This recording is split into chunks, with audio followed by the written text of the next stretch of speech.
누가복음 10장 25절로 37절까지 말씀입니다.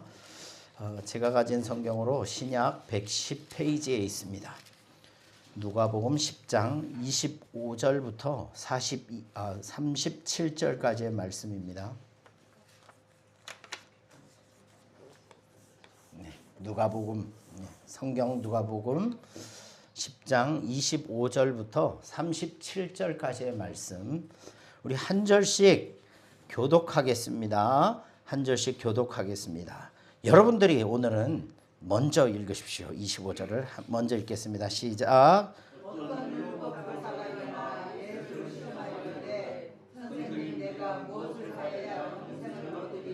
예수께서 이르시되 율법에 무엇이라 기록되었으며 내가 어떻게 읽느냐?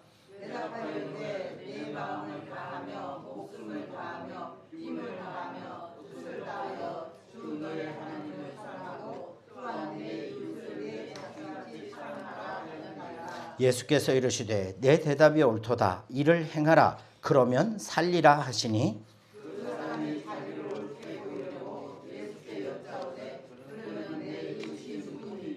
예수께서 대답하여 이르시되 어떤 사람이 예루살렘에서 여리고로 내려가다가 강도를 만나매 강도들이 그 옷을 벗기고 때려 거의 죽은 것을 버리고 갔더라.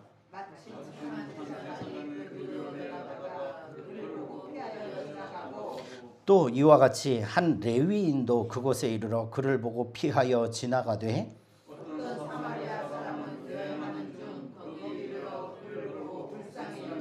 가까이 가서 기름과 포도주를 그 상처에 붓고 싸매고 자기 짐승에 태워 주막으로 데리고 가서 돌을 보아 주니라.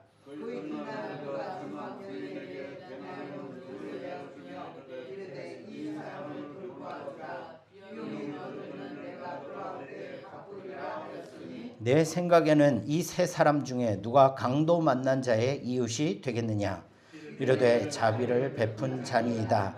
예수께서 이르시되 가서 너도 이와 같이 하라 하시니라. 아멘. 아멘. 우리 앞뒤 옆 사람에게 뒤 사람에게 이렇게 인사하겠습니다. 당신은 복 있는 사람입니다. 이렇게 인사하겠습니다. 네, 한 번 더 인사하겠습니다.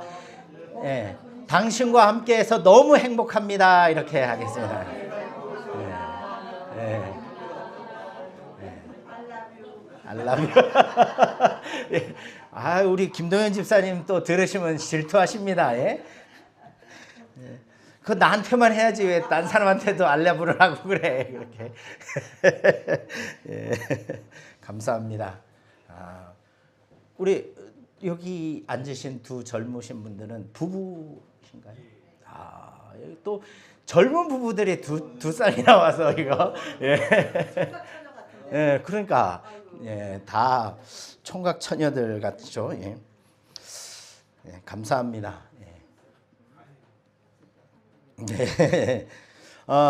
오늘 함께 말씀을 나누도록 하겠습니다.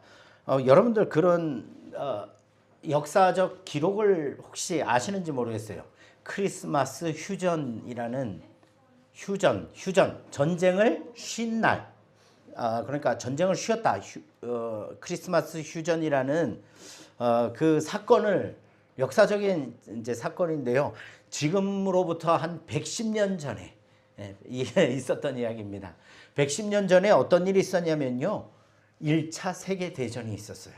처음으로 정말 이제 역사 이래로 처음으로 사람들이 이제 거대한 이제 엄청난 세력으로 해서 싸움이 벌어지는 1차 세계대전의 때인 일인데요. 그때가 언제냐면 1914년 12월 24일 날. 12월 24일이 무슨 요일이죠? 무슨 날이죠? 크리스마스 이브 날이죠. 그죠? 이날 벌어진 사건입니다. 실제로 있었던 사건인데요. 한창 이제 세계대전이 벌어지고 있는데요. 장소는 어디인가 하면 벨기에라는 지역입니다. 벨기에라는 지역에서 연합군, 특별히 영국군 병사들과 또 독일군 병사들이 서로 대치하면서 그 추운 겨울날 싸우고 있었어요. 서로 총부리를 겨누르고 총을 쏘고 서로를 죽이고 있었어요. 자, 그런데 12월 24일 날 밤이 되자 이제 어두워지면 이제 공격을 잠깐 멈추죠. 이 당시에 뭐 요즘에야 뭐 밤에도 볼 수 있는 그런 것들로 보고 전쟁을 하지만 이 당시에 그런 게 없었으니까 밤이 되니까 칠흑 같은 어둠 속에서 서로 참호만 지키고 있는 거예요.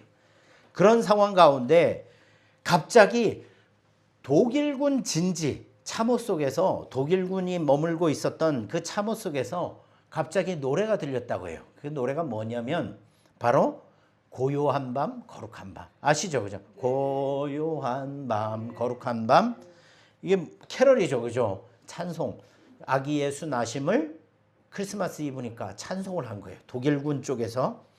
그런데 그 반대편에서 이 노래 소리를 듣고 있던 밤에는 또 소리가 잘 전달이 되잖아요. 영국군들이 아는 노래잖아요. 또 그러니까 자기들도 독일군들은 독일어로 노래를 하고 음에 맞춰서 영국군들은 그 음에 맞춰서 영어로 찬양을 같이 하기 시작했대요. 그러자 그 노래가 끝나자마자 저 독일군 쪽에서 한 병사가 영국군을 향해서 이렇게 소리를 쳤다고 해요. 거기 우리와 싸우고 있는 그 영국군 사람들이요, 우리가 중간에서 한번 만납시다. 여러분들 같으면 어떻게 할까요? 저놈이 우리를 불러내서 죽이려고 그러나 그렇겠죠, 그죠? 그런데 그러니까 사람들이 영국군에서도 아무 말이 없었죠. 그런데 한 사람 하사관이었던 존 퍼거슨이라는 이 영국군이요 조심스럽게요 참호 밖으로 나갔다고 합니다. 야, 대단하죠? 그래 나갔는데 그쪽에서도 독일군 병사가 나왔대요. 예. 그리고 두 사람은요 아무것도 없는 그 전쟁터 한가운데에서 만나서 서로 악수를 하고요.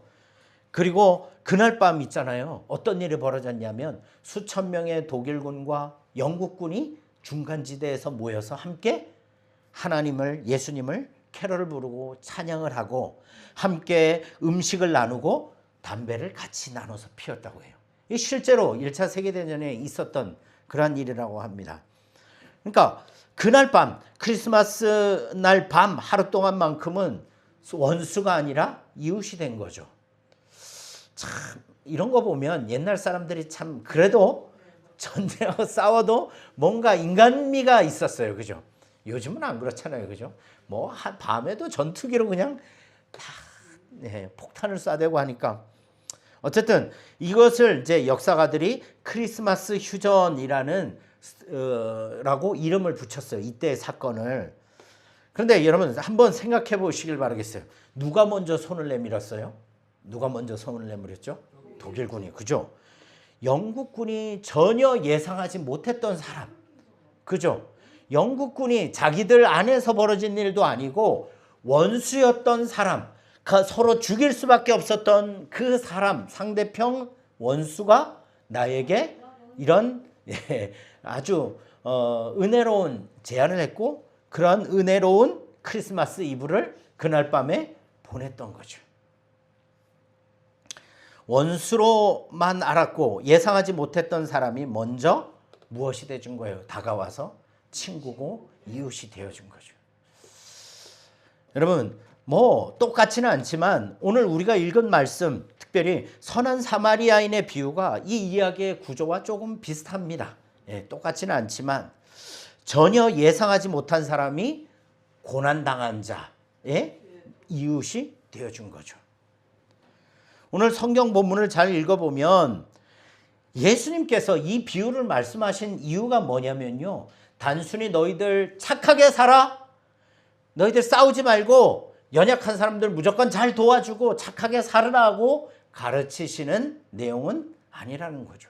그런 의미도 있기야 있겠지만 그것이 핵심 내용이 아니다라는 거예요. 여러분, 이 예수님께서는 이 비유를 통해서 누구를 진정으로 우리를 화평케 하고 그리고 우리로 하여금 이 참된 이웃이 되시는 분이 누구다. 이것을 소개해 주는 거예요. 여러분들 아시고 계시죠? 그분이 누군지. 그걸 말씀하고 누가가 굳이 지금 이 글을 기록한 이유도 그거예요. 그 사건의 문제가 아니라, 선을 행하라는 문제가 아니라, 누가가 이 사건을 기록한 이유는 진정 우리에게 참된 선한 이웃이 누구인가, 그분이 누구인가를 드러내주고 싶은 거죠. 바로 누구예요? 예수님이죠. 예수 그리스도라는 분이에요. 예수님이라는 분이에요. 예. 오늘 이 본문에서 예수님이 어떤 분이신지를 먼저 우리가 만나고요. 그리고 그 예수님을 만난 우리에게, 예수님을 만난 우리도 어떻게 살아가야 되는지에 대해서 함께 말씀을 통해 확신을 또 가지도록 하겠습니다.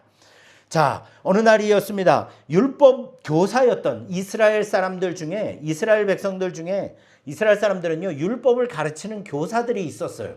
이 사람들은 하나님의 율법을 가르쳤기 때문에 사회적으로 인정을 받았죠. 그죠? 존경도 받고 인정을 받았어요. 그런데 이 율법을 잘 아는 이 율법 교사 한 분이 예수님께 나왔습니다. 예수님께 나와서 뭐라고 말하냐면 이렇게 말하고 있죠. 선생님, 내가 무엇을 하여야 영원한 생명을 얻을 수 있겠습니까? 예.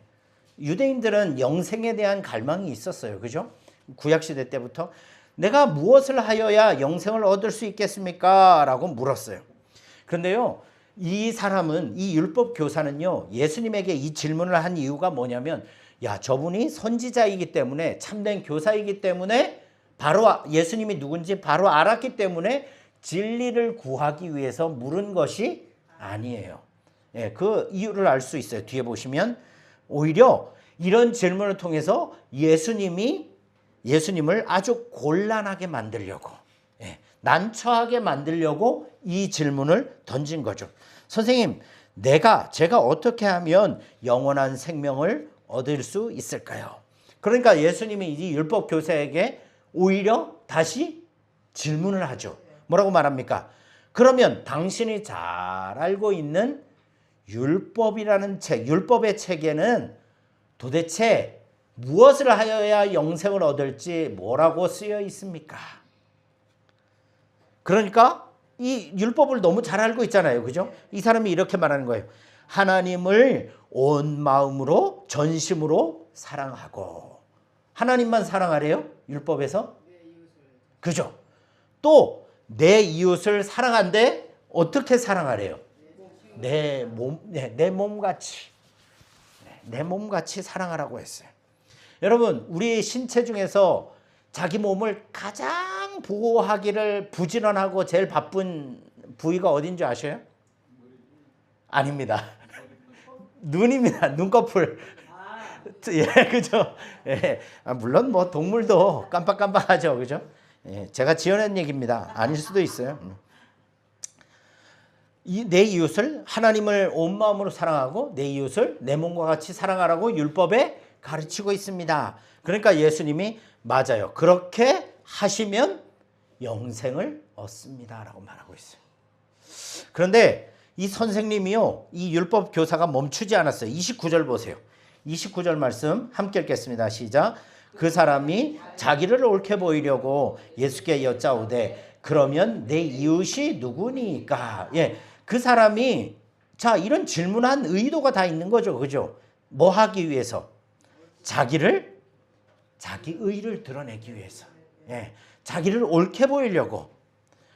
여러분, 이 율법 교사는요, 나는 이미 잘하고 있으니 예수님도 나를 좀 인정해 주세요. 라는 말이에요. 예. 여러분, 우리도 가끔 이런 마음이 들지 않습니까? 우리가 예수 믿는데도 불구하고, 신앙생활을 함에도 불구하고, 우리의 신앙의 범위는 어디까지? 내 중심. 나와 내 가족과 내 교회와 그리고 나와 친한 사람만 사랑하고 섬기려고 하죠. 예수님은 그러한 모습을 들추어내어서 그런 모습으로 살아가서는 안 된다는 것을 지금 드러내서 말씀하시길 원하셔요.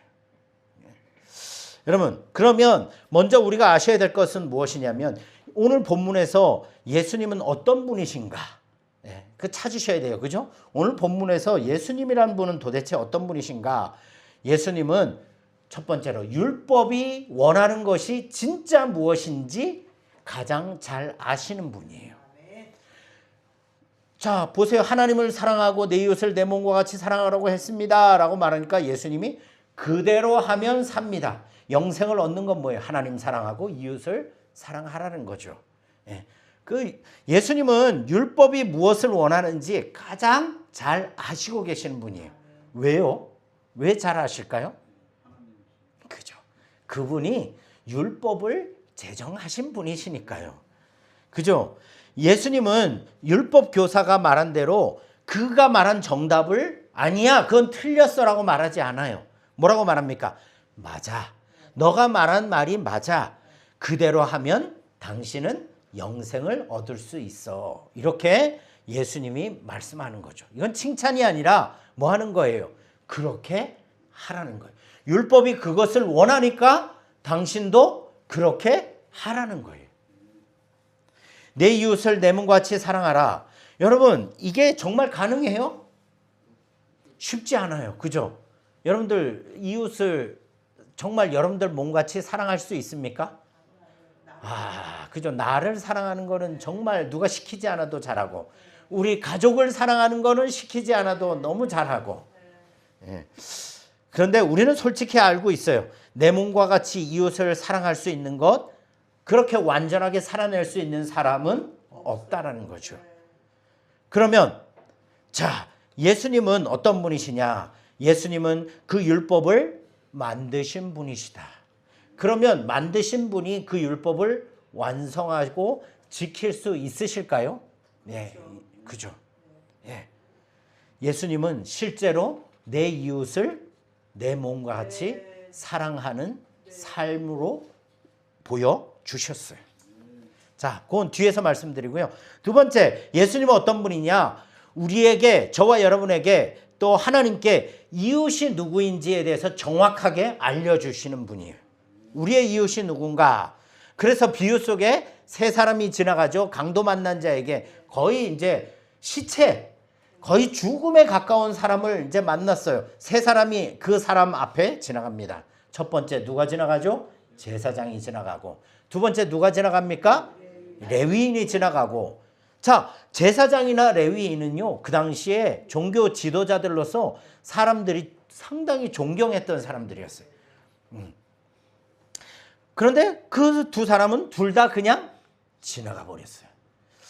왜 지나쳤을까요? 아마도 이런 생각을, 그 당시 문화를 생각하면 이랬을 거예요. 저 사람이 이미 죽었으면 자기가 무엇을 만지게 되는 거예요? 시체를 만지게 되는 거예요. 예. 그러니까 나는 부정해지는 거예요. 예, 율법에 보면 나는 부정해지는 거예요. 그러니까 오늘 내가 해야 할 일이 있는데 지켜야 할 율법, 규례, 규칙이 쓰러진 사람보다 더 중요했던 거죠. 여러분, 이거 잘 들으셔야 돼요. 우리가 신앙생활, 예수 믿고 하나님 믿는다고 하면서도 우리가 세상 가운데 빛으로 소금으로 살아가지 못하는 가장 중요한, 결정적으로 우리를 결단하지 못하게 만드는 요인이 이것에 대한 분명한 기준이 서 있지 않아서 그래요. 보세요. 지켜야 할 규칙이 눈앞에 쓰러진 사람보다 더 중요했기 때문이죠. 그런데 사마리아 사람, 유대인들이 제일 싫어하는, 우리나라가 일제시대에서 해방되면서 좀 너무 안타까운 게 지금도 있죠. 뭐냐면 위안부로 끌려갔던 우리 그 당시에는 정말 어린 그 여성분들이 있잖아요. 근데 그분들이 조국이 독립이 됐어요. 그래서 이제 어떻게 해서든 살아남아서 내 조국으로 돌아오게 되었는데 사람들이 뭐라 그럽니까? 아이고, 고생했어. 정말 고생했어. 참 힘들었지. 그렇게 위로해 줬나요? 아니죠. 오히려 손가락질하고 그 사람들은 오히려 더 비난하고 정죄했죠. 그 정도로 이스라엘 사람, 남유다 이스라엘 사람들은요, 이 북쪽 사마리아 사람들을 그렇게 사람 취급을 하지 않았던 그런 사람이었어요. 그런데 그 사마리아 사람 한 명이 지나가다가 누구를? 강도 만난 자를 보고 어떻게 했습니까? 아유, 아마 이 강도 만난 자는 제가 보니까 이 이동 동선이나 이런 것들을 봤을 때는 유대인인 것 같아요. 유대인인데 어쨌든 그 강도 만난 자를 보고 에휴, 저 유대인, 나를 비난하는 유대인. 그 예수님이 사마리아에 들어갔을 때 우물가에서 사마리아 여인을 만났잖아요. 그죠? 그러니까 그 여인이 예수님 보고 뭐라고 말합니까? 아, 당신 유대인인데 왜 나한테 와서 왜 물을 달라고 하고, 우리 사람 취급 안 하는 사람이잖아요. 하잖아요. 그죠? 그렇게 취급받던 사람이 무시하고 지나간 게 아니라 강도 만난 자를 어떻게 합니까? 케어를 해주는 거예요. 누가복음 10장 33절에 보면 이렇게 말하고 있어요. 사마리아 사람은 여행하는 중 거기 이르러 그를 보고 뭐 했대요? 불쌍히 여겼대요. 불쌍히 여겼대요. 비유를 마치신 예수님이 36절에 이렇게 말하고 있어요. 내 생각에는 이 세 사람 중에 누가 강도 만난 자의 이웃이 되겠느냐. 율법 선생님은 예수님께 나의 이웃이 누굽니까? 물었죠. 그죠? 그런데 이 말은 사랑해야 할 대상이 누군지 말씀해 주세요. 이 말이죠. 그죠? 그 질문인데요. 그런데 예수님은 뭐라고 말합니까? 너가 누군가의 이웃이 되어 죽어라. 너 주변의 사람이 아니라 정말 도움이 필요한 사람들, 정말 위로가 필요한 사람들, 정말 하나님이 필요한 사람들에게 너가 가서 이웃이 되어 주어라. 이웃은 너가 고르는 것이 아니라 누가 고르는 것이요? 너 옆에, 너 근처에 있는 사람들, 가까운 사람들이란 표현이 아니라 너의 도움이 필요한 사람들이라는 거예요. 누구를 사랑할지를 경계를 그어주시는 대신 뭐라고 말합니까? 내 앞에 있는, 너와 상관이 없을지라도 내 앞에 있는 사람에게 먼저 다가가서 그를 돌보아 주라. 그게 참된 이웃에 대한 생각을 가진 그리스도인의 삶이라는 거죠. 자, 그리고 예수님은 어떤 분이십니까? 이거예요.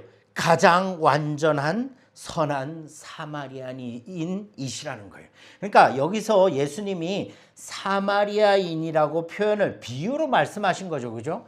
그러니까 그 사마리아인은 곧 누구를 이야기하냐면 예수님 자신을 말씀하시는 거예요.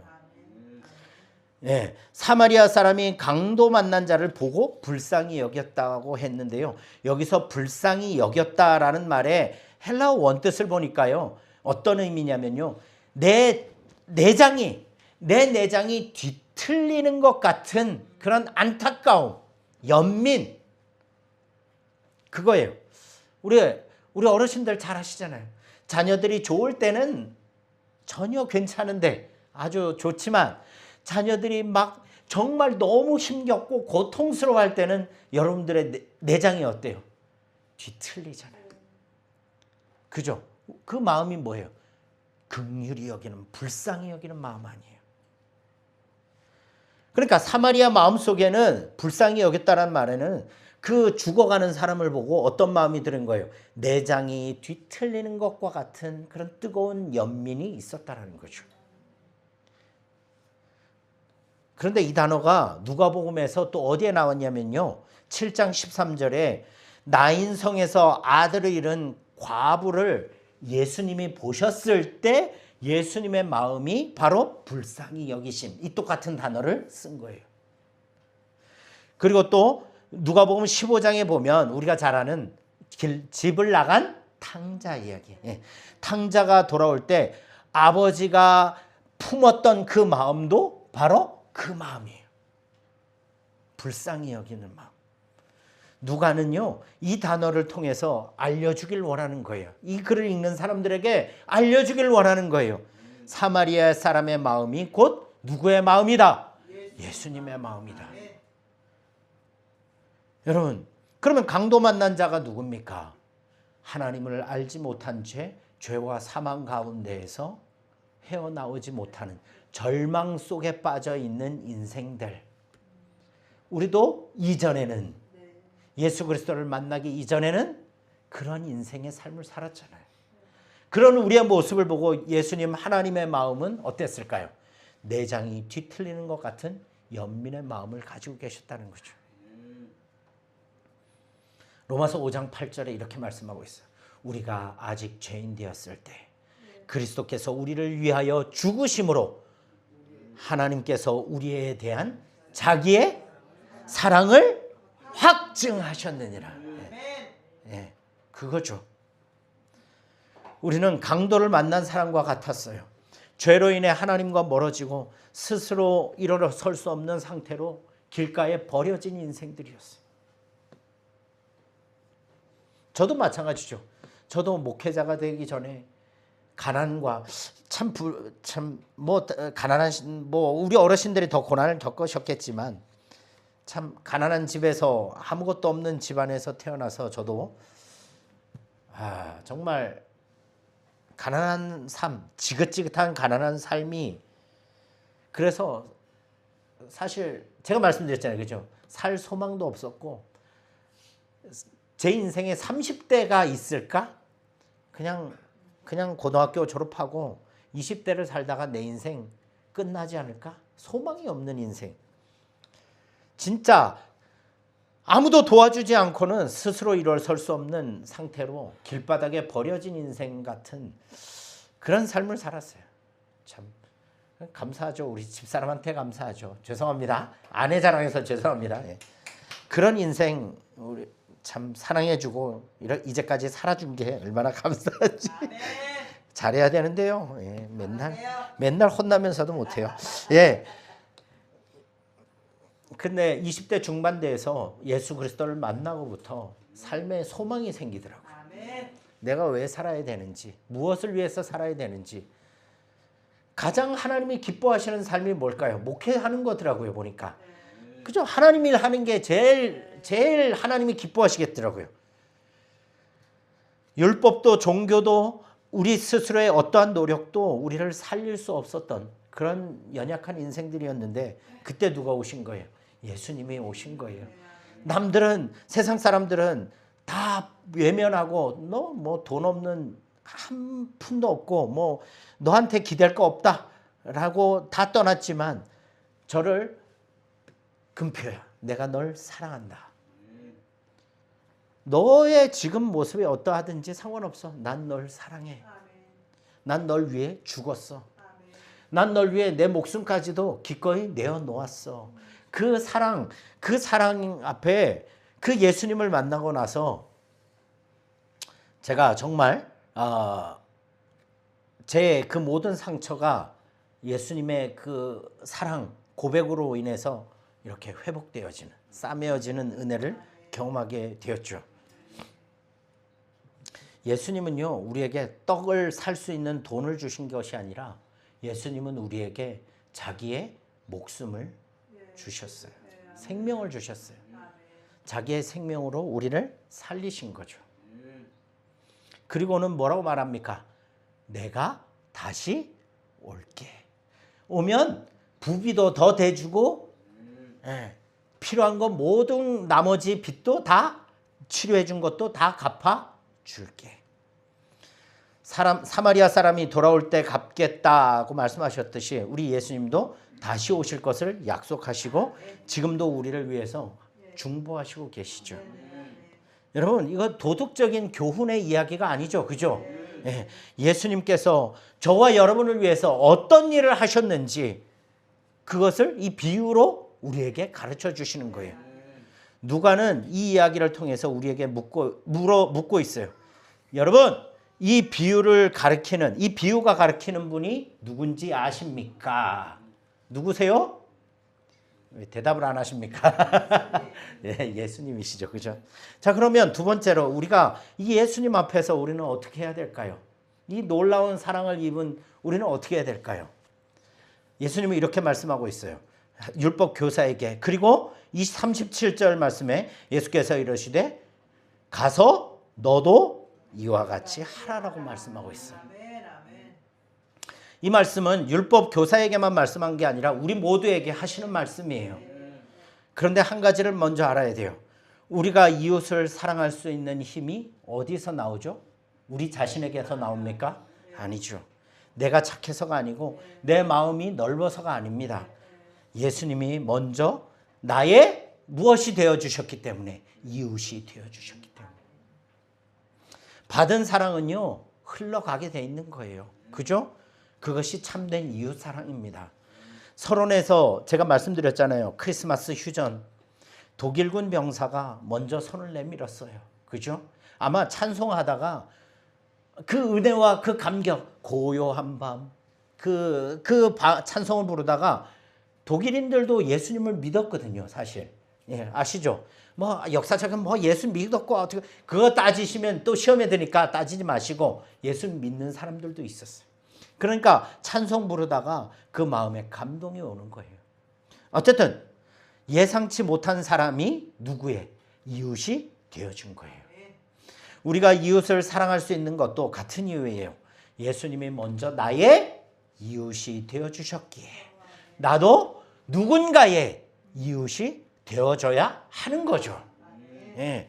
이거는 내가 결정하고 안 하고의 문제가 아니죠. 내가 받은 사랑이 너무 크기 때문에 뭐 하는 거예요. 근데 여러분 갑자기 제가 어제 복권을 샀습니다 라고 말하면 여러분들이 믿겠죠? 아닙니다. 지어낸 얘기죠. 어제 제가 복권을 샀습니다. 그런데 오늘 추첨을 했는데 10억이 당첨이 됐습니다. 와, 그러면 저는 가만히 있겠습니까? 아이고, 숨어서 나 혼자 하겠어요? 아니요. 돌아다니면서 자랑할 거예요. 나 어제 우연히 복권을 샀는데 10억이 됐네? 이거 어떡하지? 이렇게 자랑하고 다닐 거예요. 그죠? 예수님이 먼저 우리에게 놀라운 사랑의 이웃이 되어주셨기에 우리도 마땅히 가서 이와 같이 해야 되는 거예요. 여러분, 그러기 위해서는 뭘 해야 됩니까? 나는 지금도 잘하고 있다는 생각을 버리셔야 돼요. 난 이 정도면 충분하다는 생각을 버리셔야 돼요. 여러분, 율법 교사의 두 번째 질문이 뭐예요? 자기를 옳게 보이려고죠. 그죠? 이것이 우리 안에 있는 가장 오래된 습관이에요. 뭐냐면 나는 교회도 잘 나오고 헌금도 잘하고 이만하면 됐다. 나 이 정도면 충분해. 나 헌신도 많이 하잖아. 그런데요, 사마리아 사람의 이야기를 들으면 그 마음속에 불편함이 있어야 돼요. 뭔지 아셔요? 나는 저렇게 했는가? 그 불편함이 있어야 된다는 거죠. 나는 이만큼도 했고 나는 이만큼도 했고 이만큼도 했어. 나는 충분해. 그러니까 그런 사람들이 많은 교회가 어떤 일이 벌어져요? 싸움이 일어나고 문제가 발생하는 거예요. 그런데 나는 이미 잘하고 있다는 생각을 내려놓은 사람이 많은 교회가 어떤 교회? 은혜가 충만한 교회예요. 부흥하는 교회고요. 하나님이 기뻐하시는 교회예요. 지금 오늘날 한국 교회에 이런 교회들이, 이런 성도들이 필요한 거예요. 목회자들도 마찬가지고요. 모든 성도들이 다 이게 필요해요. 나는 이미 잘하고 있다는 착각을 내려놔야 돼요. 자기 자신을 옳게 보이려는 마음 내려놓고, 예수님은 전부를 주셨다면 우리는요, 고작 얼마 내놓고 그거 가지고 생색낼 필요가 없다라는 거예요. 죄송합니다. 순수한 마음으로 헌신하는 분들의 그 헌신을 제가 비하하려는 건 아니에요. 예.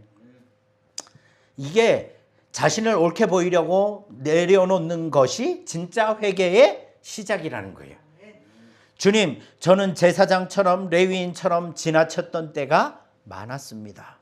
이거 솔직하게 인정하는 것, 그 자리에부터 뭐가 시작되는 거예요? 은혜가 시작되는 거예요. 그죠? 그리고 두 번째는 뭐냐면요, 눈에 보이는 규칙이나 눈앞에 보이는 것보다 뭘 더 보라? 그 영혼을 더 먼저 보시길 바라겠어요. 네. 제사장과 레위인은 나쁜 사람은 아니었어요. 다만 지켜야 될 규칙, 눈에 보이는 규칙들이 사람보다 더 중요했던 거죠. 그죠? 우리도 그럴 때가 있어요. 바빠서 귀찮아서 저 사람은 나와 관계가 없어서 이런저런 이유로 그냥 무시하고 지나쳐 버릴 때가 있어요. 어려운데도 불구하고. 예수님은 어떻게 하셨습니까? 그러나 외면하지 않으시고 나병 환자에게 직접 가서 안수해 주시고 죽은 자도 살리시고, 당시 법으로는 절대 만지면 안 되는 것도 예수님은 행하셨잖아요. 그죠? 예수님은 손을 내미셨어요. 눈앞의 규칙보다 예수님 뭐가 더 중요했어요? 그 영혼이 더 중요했던 거죠. 여러분, 우리 마을에도 그런 분들이 계시지 않아요? 자녀들은 도시로 떠났고 몸이 불편하시고 밥 한 끼를 혼자 드시는 어르신들.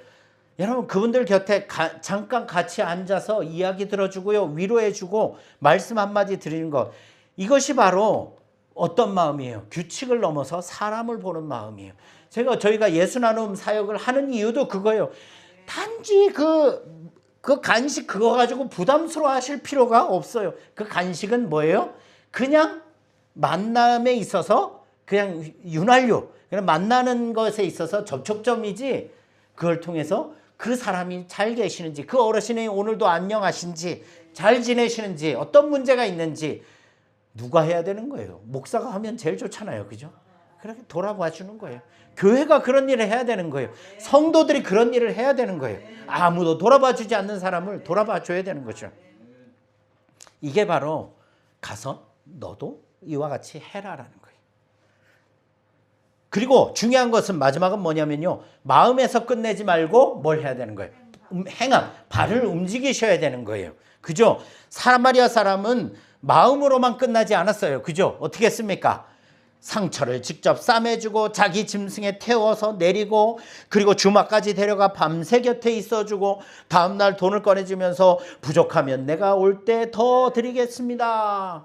그 사람은 발로 섬겼죠. 발을 움직인 사람이었어요. 사랑은요, 몸이 움직여야 되는 거예요.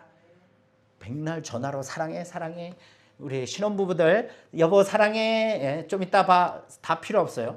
진짜 만나서 뭐 해야 되는 거예요? 손잡아주고 안아주고 사랑해주는 게 몸으로 움직여야 진짜 사랑이죠. 그죠? 사모님 절 째려보지 마세요. 예, 시간이 들고 발품이 팔리고 지갑이 열려야 되는 거예요. 예, 그 불편함이, 그 수고로움이 진짜 사랑의 증거라는 거죠. 여러분 우리 교회가 또 이야기하지만 복음마차를 하고 직접 어르신을 찾아뵙는 것도 이 일이에요. 거창한 위대한 일들이 아니잖아요. 아무 일도 아니에요 사실. 그런데 그들에게 나아가서, 발로 나아가서 만나고 격려하고 위로해주고 이야기해주는 것, 그게 우리가 해야 할 일이다라는 거죠. 말씀을 정리하겠습니다. 오늘 말씀은 착하게 살아라 이 교훈이 아닙니다. 자, 뭐예요? 첫 번째, 예수님이 선한 사마리아인이 되어주셨다. 특별히 누구에게? 나 같은 사람에게. 우리가 쓰러져 있을 때, 아무도 우리를 알아주지 않을 때 예수님은 우리를 지나치지 않으셨어요. 내려오셨고 손을 잡으셨고 생명으로 값을 치러주셨다는 거죠. 그 사랑을 아는 우리는 어떻게 해야 될까요? 가서 움직여서 이와 같이 많은 영혼들에게 해야 한다는 거죠. 네. 오늘 예배를 마치고 나가실 때 한 가지만 기억하시고 가시길 바라겠어요. 여러분들, 우리는 구원자가 아닙니다. 그러나 우리는 예수님께 구원을 받은 자들입니다. 그 은혜가 나만 누리는 은혜가 되어서는 안 되는 거죠. 가서 너도 이와 같이 하라고 말씀하셔요. 가장 가까운 곳에서, 가장 작은 것에서부터 여러분들 이웃이 되어주시길 바라겠어요. 그것이 예수님의 사랑이 이 마을에, 우리가 그 처한 상황에 흘러 들어가는 일이고요. 전도는요, 예수 믿고 구원 얻어 해서 전도 물품 하나 던져주는 게 아니에요. 그죠? 그건 도시에서나 하는 일이지 시골에서 뭐 하는 거예요? 지속적으로 발로 가서 찾아주고 위로해주고 손잡아주고 격려해주고, 저 사람만 오면 내가 힘이 나, 위로가 돼, 이런 말이 들 때 어떤 일이 벌어지는 거예요? 나도 저 사람이 믿는 하나님을 믿고 싶다. 이게 전도예요. 그죠? 기억하셔요.